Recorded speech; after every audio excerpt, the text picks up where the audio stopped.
India shelter finance को detail में discuss करने से पहले एक बार इस कंपनी के मैनेजमेंट की तरफ से जो ग्रोथ गाइडेंस था, उसको एक बार डिस्कस कर लेते हैं। तो कंपनी की मैनेजमेंट ने अपना गाइडेंस दिया था कि हम लोग एफआई 26 के अंदर हमारी लोन बुक अराउंड 30 से 35% से ग्रोथ करेंगे और हमारी जो क्रेडिट कॉस्ट है वो लगभग 40 से 50 बेसिस पॉइंट के बीच में रहेगी। और हमारा जो रिटर्न ऑन इक्विटी है उसको हम लोग बढ़ा के लगभग 16, 17, 18% के आसपास में ले जाने की कोशिश करेंगे। एंड जब क्वार्टर 3 की कॉन कॉल हुई थी, तो आपने देखा होगा कि क्वार्टर 3 के अंदर इस कंपनी का, इस एनबीएफसी का, इस हाउसिंग फाइनेंस कंपनी का एसेट क्वालिटी के अंदर थोड़ा जंप आ गया था। इनके gross NPA like normally range चल रही थी 1.2% के आसपास का, उसको जंप करके 1.5% बन गए थे। एंड वो एक बड़ा रेड फ्लैग था उस टाइम पे कि यार लाइक क्यू इनक्यू बेसिस पे इस एनबीएफसी का, इस हाउसिंग फाइनेंस कंपनी का यहाँ पे ग्रॉस एनपीए इतना जंप क्यों कर गया है। तो मैनेजमेंट ने एक अपना कॉन कॉल के अंदर क्लैरिटी दिया था कि वन ऑफ है, काफी सारे ऐसे कस्टमर थे जो टाइम पे अपनी ईएमआईज़ पे नहीं कर पा रहे थे, तो जो हमारी कलेक्शन टीम थी उनको पुश कर रही थी, हार्डली पुश करके वहाँ वहाँ से कलेक्शन ले रही थी। बट इस बार हम लोगों ने as a management strategically decision लिया कि लाइक हम लोग इस बार हार्डली पुश नहीं करेंगे एंड जो लोग यहाँ पे अपना पेमेंट नहीं करते ईएमआईज़ का, वो एनपीए बकेट में जाने तो जाने दो। उसके बाद हम लोग हमारा सरफेसी एक्ट है, उसको यूटिलाइज़ करके उसकी प्रॉपर्टी का ऑक्शन करेंगे और हमारा वहाँ से लोन अमाउंट की रिकवरी करेंगे। तो ये मैनेजमेंट ने कॉन कॉल के अंदर बताया था, क्वार्टर 3 की कॉन कॉल के अंदर। तो ये हमने एक बार और साथ में लोगों ने अपना गाइडेंस भी रिवाइज कर दी था कि अपकमिंग क्वार्टर्स के अंदर यू विल सी कि हमारी लोन बुक अराउंड 30% से ग्रोथ होगी और हमारा जो क्रेडिट कॉस्ट है वो लगभग 50 बेसिस पॉइंट के आसपास में रहेगा। मतलब जो रेंज थी वो रेंज ही रहेगा, बट लोन बुक ग्रोथ के पर्सपेक्टिव से उस रेंज का जो लोअर पार्ट है वो मैनेजमेंट ने रखा था एंड साथ में एसेट क्वालिटी के पर्सपेक्टिव से जो रेंज थी उसका हायर पार्ट मैनेजमेंट ने यहाँ पे रखा था। अब इनके क्वार्टर 4 के रिजल्ट आ गए हैं और तो एक बार ये देखना बहुत जरूरी बन जाता है कि मैनेजमेंट ने जो क्वार्टर 3 के कॉन कॉल के अंदर बोला था कि एसेट क्वालिटी के अंदर जो हमारा खराब हुई है वो वन टाइम है, एक सिंगल टाइम जंप है, क्या वो सुधार हुआ है कि नहीं हुआ है, that is more important.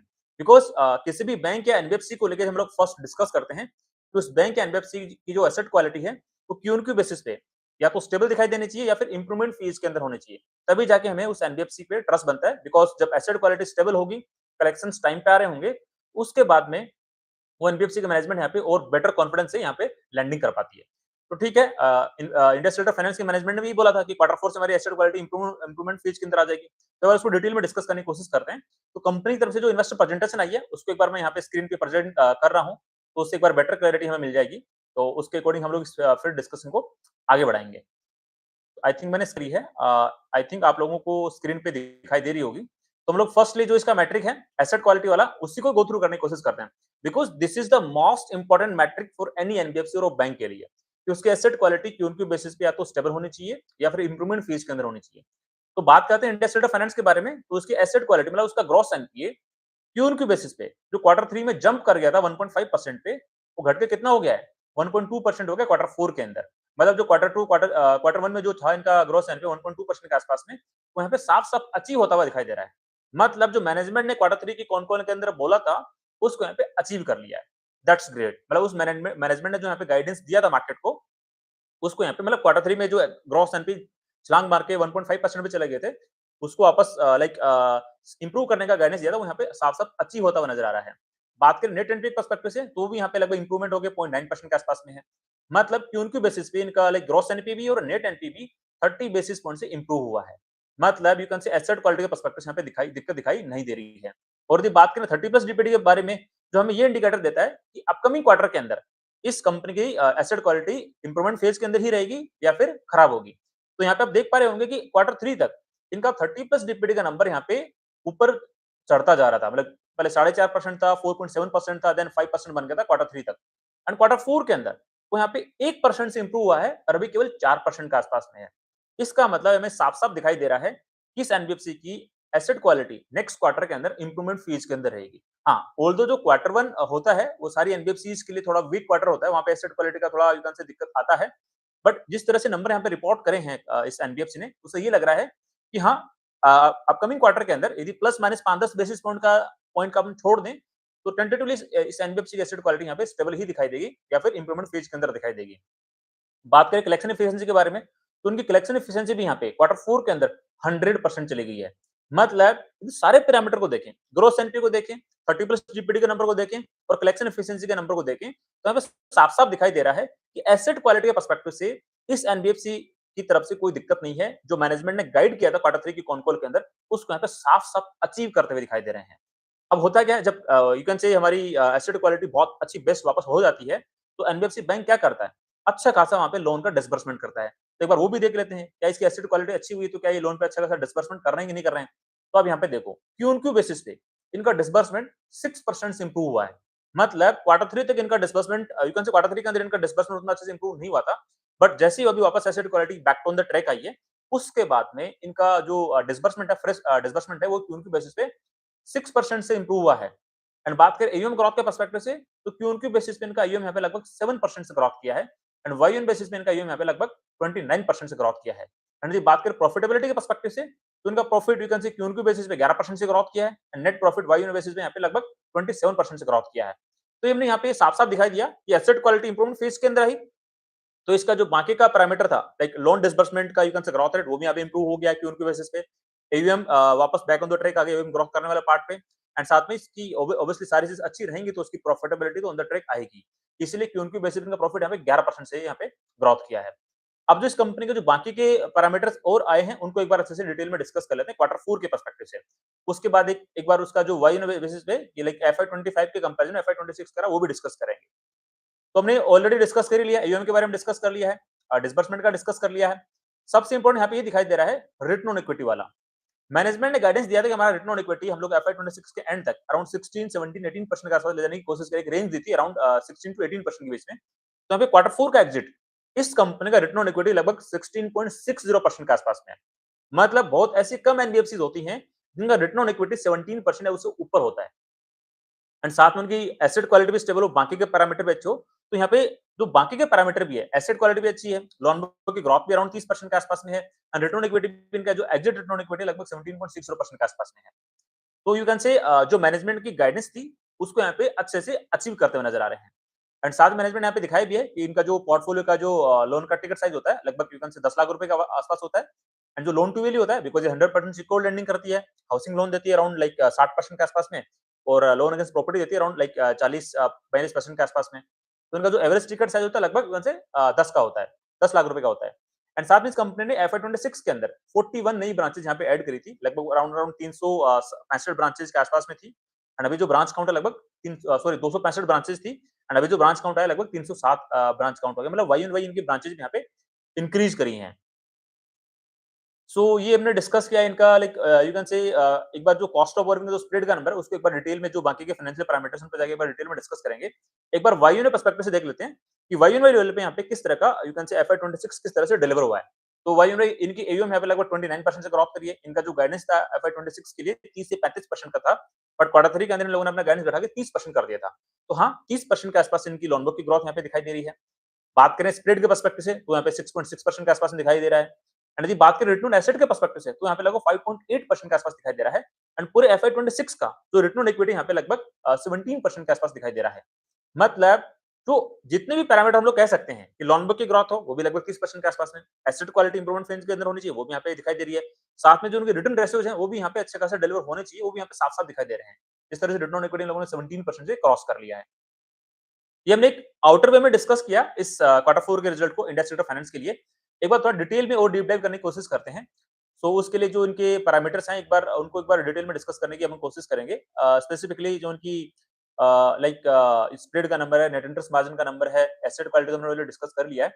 Yes, cost of funds और जो उनका स्प्रेड बन रहा है उसको एक बार डिस्कस कर लेते हैं। तो उनकी जो लोन पे यील्ड होती है लगभग यू कैन से आरबीआई ने रेपो रेट कट भी किया बट इसके बावजूद इन लोगों ने अपने लोन पे यील्ड कम नहीं करी है। एक 15% के आसपास में थे 1 साल पहले और अभी कितने 14.8% के आसपास में। मतलब उतना ऐसा कोई डिफरेंस नहीं है, लगभग 20 बेसिस पॉइंट्स इन लोगों ने लोन पे यील्ड को कम किया है। बट बोरोविंग कॉस्ट में यहाँ पे अच्छा खासा यू कैन से इंप्रूवमेंट दिखाई दे रहा है। जो उनकी बोरोविंग कॉस्ट इनकी लास्ट ईयर लगभग थी वो 8.7% के आसपास में, इस साल क्वार्टर 4 के अंदर कितनी पहुंच चुकी है 8.2% के आसपास में। मतलब 50 बेसिस पॉइंट का इंडिया स्टेट ऑफ फाइनेंस का जो कॉस्ट ऑफ बोरोविंग यहाँ पे इंप्रूव हो गया है। तो आप ये देखो 50 बेसिस पॉइंट से इनका कॉस्ट ऑफ बोरोविंग इंप्रूव है, जबकि इन लोगों ने लोन पे यील्ड कितना घटाया केवल 20 बेसिस पॉइंट से। तो ऑब्वियसली इनका स्प्रेड बढ़ना चाहिए ना, वो यहाँ पे साफ-साफ दिखाई दे रहा है। लास्ट ईयर इनका स्प्रेड था 6.2% के आसपास में एंड करंटली जो इनका स्प्रेड दिखाई दे रहा है 6.6% के आसपास दिखाई दे रहा है। मतलब ये एनबीएफसी यहाँ पे जो बाकी जो दूसरी एनबीएफसी होती हैं या फिर बैंक्स होती है, जहाँ पे यू कैन से आरबीआई ने रेपो रेट कट किया उसकी वजह से उनके नेट इंटरेस्ट मार्जिन डाउन जा रहे थे, स्प्रेड उनका घट रहा था, उसका विपरीत यहाँ पे डिलीवर होता हुआ दिखाई दे रहा है। इंडिया स्टेट ऑफ फाइनेंस वाले केस के अंदर इनका स्प्रेड भी कम नहीं हो रहा है, लोन पे यील्ड उतनी कम नहीं हो रही है, जबकि इनकी कॉस्ट ऑफ बोरोइंग कंसिस्टेंटली यहाँ पे इंप्रूव होती हुई जा रही है। तो इसको कह सकते हैं मतलब यू कैन से डिफिकल्ट टाइम के अंदर भी थोड़े यू कैन से हार्ड टाइम के अंदर भी अच्छी खासी डिलीवरी देने को पर्सपेक्टिव से बोल सकते हैं स्प्रेड वाले एंगल से। हाँ, एक एसेट क्वालिटी का दिक्कत आया था क्वार्टर 3 के अंदर, वो मैनेजमेंट का एक स्ट्रेटेजिक डिसीजन था कि जो हमारे कस्टमर्स हैं, जो ढंग से यहाँ पे यू कैन से ईएमआईज़ पे नहीं कर रहे हैं, उनको एक बार हार्ड पुश ना करके उनको एनपीए की बकेट में लाते हैं, फिर सरफेस एक्ट के द्वारा उनकी प्रॉपर्टीज़ को ऑक्शन करेंगे और वहाँ से हमारा लोन की रिकवरी करेंगे। अब एक बार बाइफरकेशन देखते हैं कि इस एनबीएफसी का जो टोटल लोन बुक का पोर्टफोलियो है, उसके अंदर होम लोन का कंट्रीब्यूशन कितना है और लोन लोन अगेंस्ट प्रॉपर्टी का कितना है, लैप वाला कितना है। तो पूरे लोन बुक के अंदर अराउंड 56% इनका पार्ट आता है हाउसिंग लोन से, आता है होम लोन से, जो प्रॉपर होम लोन होता है ना, कि भाई हमें नया घर खरीदा है, उसके लिए हमें लोन चाहिए, वो वाला पार्ट हो गया। जो इनकी लोन अगेंस्ट प्रॉपर्टी वाला पार्ट है, वो यहाँ पे लगभग 44% कंट्रीब्यूट करता है। ठीक है, अच्छी बात है। पहले 1 साल पहले लगभग 43% के आस-पास में था, वो तो यहाँ पे बढ़ गया है। एंड सबसे अच्छी बात क्या है, वो हम एक बार डिस्कस करने की कोशिश करेंगे कि यार ये देखने की कोशिश करते हैं कि ये वाली एनबीएफसी लेस देन 5 लाख के कितने परसेंटेज टोटल लोन बुक में कंट्रीब्यूट करती है। बिकॉज़ हमने इश्यू देखा था 5 स्टार बिज़नेस फाइनेंस वाले केस के अंदर, वहाँ पे हमें साफ-साफ दिखाई दिया था कि उन लोगों ने जिन जो-जो लोन बाँट रखे बिलो 3 लाख टिकट साइज़ वाले, उनके अंदर एसेट क्वालिटी का बहुत बड़ा इश्यू आया था बिकॉज़ वो माइक्रो फाइनेंस से ओवरलैप कर गए थे। तो यहाँ पे आप देख पा रहे होंगे इनका बिलो 5 लाख केवल टोटल लोन बुक का 6% ही कंट्रीब्यूट करता है। एंड यही सबसे बड़ा रीज़न है कि इनकी एसेट क्वालिटी उतनी खराब नहीं हुई है एफआई 26 के अंदर, जबकि बाकी जो माइक्रो फाइनेंस वाली कंपनीज हैं या फिर आप बात करो 5 स्टार बिज़नेस फाइनेंस की बात कर लो, उनकी एसेट क्वालिटी हमें बहुत ज़्यादा खराब हुई थी। और जो बाकी का इनका डिस्ट्रीब्यूशन है लाइक 5 लाख से ज़्यादा और 10 लाख तक के बीच में लगभग 43% लोन बुक को कंट्रीब्यूट करता है। 10 से 15 लाख के बीच में 26% लोन बुक को कंट्रीब्यूट करता है। 15 से 20 के बीच में 12% और 20 लाख से 25 लाख 7% और ग्रेटर देन 25 लाख यहाँ पे 6% लोन बुक में कंट्रीब्यूट करता है। एंड साथ में इन लोगों ने अच्छा खासा यू कैन से लोन बुक का लाइक डाइवर्सिफाई भी कर रखा है। अच्छा खासा डाइवर्सिफाई नहीं है, इनका सेल्फ एम्प्लॉयड वाला पार्ट है, वहाँ पे 75% लोन बुक का कंट्रीब्यूट करता है एंड सैलरीड पर्सन यहाँ पे 25% लोन बुक का कंट्रीब्यूट करता है। यू कैन से 76 का लो मार्च 2026 के अकॉर्डिंगली।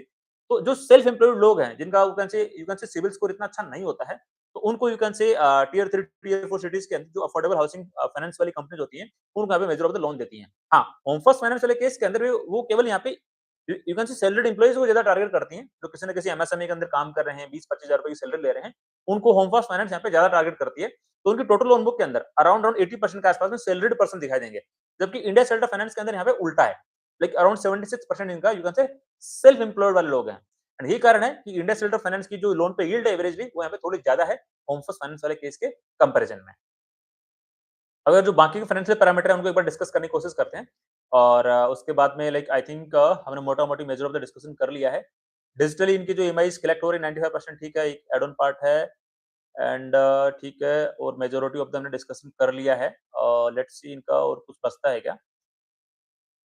लाइक इनकी जो जो रेटिंग होती है एनबीएफसीज़ की वो यहाँ पे कंसिस्टेंटली इंप्रूवमेंट फेज के अंदर दिखाई दे रही है एंड साथ में इन लोगों को ए माइनस और यहाँ पे इंप्रूवमेंट आता है इनकी क्रेडिट रेटिंग के अंदर, तो यहाँ पे कॉस्ट ऑफ बोरोइंग इनकी और कम हो जाएगी। राइट, ठीक है। रिजल्ट हमने ऑलरेडी डिस्कस कर लिया है। क्रेडिट कॉस्ट के बारे में बात करें तो इनका जो क्रेडिट कॉस्ट गया क्वार्टर 4 का वो 0.3% के आसपास में गया है एंड होल ईयर का इनका जो क्रेडिट कॉस्ट है यहाँ पे 0.5% का गया है, जो इनकी गाइडेंस रेंज के अंदर है, मतलब रेंज के यहाँ पे बाहर नहीं गए हैं। ठीक है, तो हमने मेजॉरिटी ऑफ द डिस्कशन कर लिया है, लाइक यहाँ पे ऐसा कुछ बचता नहीं है इस इन्वेस्टर प्रेजेंटेशन के अंदर। रिजल्ट हमने ऑलरेडी डिस्कस वैसे कर ही लिए थे। ठीक है, डन है। तो इंडिया सेल्टर फाइनेंस की हमने like kind of investor presentation को अच्छे से गो थ्रू कर दिया है। जो मेजर ऑफ द पॉइंट्स थे उनको हमने अच्छे से एक बार डिस्कस भी कर लिया है। अब एक बार समराइज करने की कोशिश करते हैं कि इंडिया सेल्टर फाइनेंस को हमें किस वे में देखना चाहिए, किस एंगल में देखना चाहिए। तो ये वाली एनबीएफसी पहले अराउंड अराउंड 35% के आसपास अपनी लोन बुक को ग्रोथ करती थी। बेस थोड़ा इसका बड़ा बना, अभी लगभग 11,000 करोड़ रुपए के आसपास की लोन बुक हो गई है। तो मैनेजमेंट ने क्वार्टर 3 के अंदर कॉन कॉल में एक बोला कि हम लोग नेक्स्ट 2 इयर्स तक 2-3 इयर्स तक हमारी लोन बुक अराउंड 30% से ग्रोथ करेंगे। एंड साथ में जो क्रेडिट कॉस्ट का गाइडेंस दिया था लगभग 0.5% के आसपास में दिया था। तो आप ये देखो, एक ऐसी हाउसिंग फाइनेंस कंपनी जो अपनी लोन बुक को नेक्स्ट 2-3 साल तक अराउंड अराउंड 30% से ग्रोथ कर सकती है। एसेट क्वालिटी इंप्रूवमेंट फेज के अंदर होगी एंड साथ में इसकी जो रिटर्न ऑन इक्विटी है ऑलरेडी 17.5% से ऊपर जा चुकी है और मे बी अगले कुछ 1-2 साल के अंदर इसकी रिटर्न ऑन इक्विटी 18% है, उससे ऊपर जा सकती है। एंड साथ में जो इसका रिटर्न ऑन एसेट है वो भी कंसिस्टेंटली यहाँ पे इंप्रूवमेंट फेज के अंदर दिखाई दे रहा है। मतलब जो हमारे किसी एनबीएफसी या फिर हाउसिंग फाइनेंस कंपनीज को यू कैन से फाइंड आउट करने के जो हमारे मेजर ऑफ द क्राइटेरियाज होते हैं, उसके अंदर ही एनबीएफसी यहाँ पे शॉर्टलिस्ट होती हुई दिखाई देती है। राइट? एंड यदि सारी चीज़ शॉर्टलिस्ट होती है तो एक बार इस एनबीएफसी का हम लोग एक वैल्यूएशन के पर्सपेक्टिव से भी थोड़ा बहुत एनालिसिस करने की कोशिश करते हैं। तो करंटली इस एनबीएफसी का जो स्टॉक है लगभग 2.7 के प्राइस टू बुक रेशियो के आसपास में ट्रेड करता हुआ दिखाई दे रहा है। लगभग 2.6 पहले था 2.7 2.8 के आसपास में दिखाई दे रहा है। हाँ, लगभग यू कैन से आज से लगभग 7-8 महीने पहले जब वहाँ लाइक एज़ सच मार्केट में थोड़ा यू कैन से बुलियस था, उस टाइम पे इस एनबीएफसी का स्टॉक लगभग यू कैन से 4 के प्राइस टू बुक रेशियो के आसपास चला गया था। बट वहाँ से तो अभी लगभग अच्छा खासा करेक्शन हो गया है। लगभग 30% का वैल्यूएशन करेक्शन दिखाई दे रहा है क्वार्टर 4 के रिजल्ट के बाद में। तो यू कैन से वैल्यूएशन के पर्सपेक्टिव से भी यहाँ पे कंफर्ट आ रहा है बिकॉज़ इसका जो रिटर्न ऑन इक्विटी है ऑलरेडी 17.5% से ऊपर जा चुका है। तो मतलब जिस एनबीएफसी का return on equity consistently upward trend के अंदर होता है, उस एनबीएफसी को यहाँ पे थोड़ा बहुत प्रीमियम वैल्यूएशन मिलना स्टार्ट हो जाता है। तो वैल्यूएशन के पर्सपेक्टिव से मेरे को यहाँ पे एज़ सच इंडिया शेल्टर के अंदर एज़ सच कोई दिक्कत दिखाई नहीं देती है। ये जैसे एक मैंने ओवरऑल होलिस्टिक व्यू बताने की कोशिश करी है, इंडिया शेल्टर फाइनेंस के पर्सपेक्टिव से। ऑल्दो इनका अभी कॉन कॉल नहीं हुआ है, जब कॉन कॉल होगा क्वार्टर 4 का आई थिंक मंडे को इनका कॉन कॉल है। तो जैसे मंडे को कॉन कॉल होगा, एक बार कॉन कॉल को लाइक लेट मी सी क्या-क्या कुछ नया अपडेट आता है, तो मैं आप लोगों को डेफिनिटली यहाँ पे अपडेट कर दूँगा। यदि कुछ नया नहीं रहता है, जो क्वार्टर 3 की कॉन कॉल में बताया था, यदि वही सेम चीज़ रहती है, तो लाइक एज़ सच कोई उसका एज़ सच कोई दोबारा वीडियो बना के नहीं डालूँगा। बट हाँ, ठीक है, यदि कुछ डिफरेंट रहेगा, तो किसी न किसी लाइव सेशन के अंदर या फिर मैं सेपरेट एक लाइक उनसे पोस्ट बना के डाल दूँगा। यहाँ कॉन कॉल के अंदर कुछ चीज़ें यहाँ पे डिफरेंट आई है। बट यदि टिल डेट यदि जो क्वार्टरली रिजल्ट आए हैं, उसके बेसिस पे बोले, तो यहाँ पे यू कैन से बहुत अच्छे नंबर हैं और यू कैन से लोन बुक की ग्रोथ भी एक्सपेक्टेड है नेक्स्ट 2-3 साल के अंदर लगभग 30% के आस-पास में। एसेट क्वालिटी कंट्रोल्ड है। हाँ, ये हो सकता है कि क्वार्टर 1 एनबीएफसीज़ के लिए थोड़ा डिफिकल्ट होता है। कलेक्शंस यू कैन से अच्छे से टाइम पे नहीं होते हैं। तो उसके पर्सपेक्टिव से बोल सकते हैं क्वार्टर 1 के अंदर देयर इज़ पॉसिबिलिटी कुछ माइनस यू कैन से अराउंड 5-10 बेसिस पॉइंट के आस-पास में ग्रॉस एनपी में फ्लक्चुएशन आ सकता है। बट उसको लेके परेशान नहीं होना है बिकॉज़ क्वार्टर 1 के अंदर सारी एनबीएफसीज़ जहाँ पे हर एक एनबीएफसी को कहीं न कहीं थोड़ा बहुत ऊपर नीचे यू कैन से कलेक्शन एफिशिएंसी में दिक्कत आती है। ये ट्रेंड रहा है पिछले कई सालों से, तो उसको अभी उसको देख के एक बार घबराना नहीं है। और यदि वो यहाँ पे यू कैन से उतना फ्लक्चुएशन ना आए और एसेट क्वालिटी इंप्रूवमेंट फीस के अंदर ही दिखाई दे क्वार्टर 1 के अंदर, तब तो बहुत अच्छी बात है। यू कैन से सोने पे सुहागा हो जाएगा। तो इन समरी ये यू कैन से एक होलिस्टिक व्यू है मेरी तरफ से इंडिया शेल्टर फाइनेंस के पर्सपेक्टिव से और ये जस्ट मैंने एक बार आपको यू कैन से इसका जो क्वार्टर 4 का रिजल्ट आया है, उसको एक बार अच्छे से आपको समझाने की कोशिश करी है। और एक कंप्लीटली जो मैंने चीज़ें आपको बताई, मेरा पर्सपेक्टिव आपके साथ में शेयर करने की कोशिश करी है, कि मेरी तरफ से कोई स्टॉक रिकमेंडेशंस बिल्कुल भी नहीं है।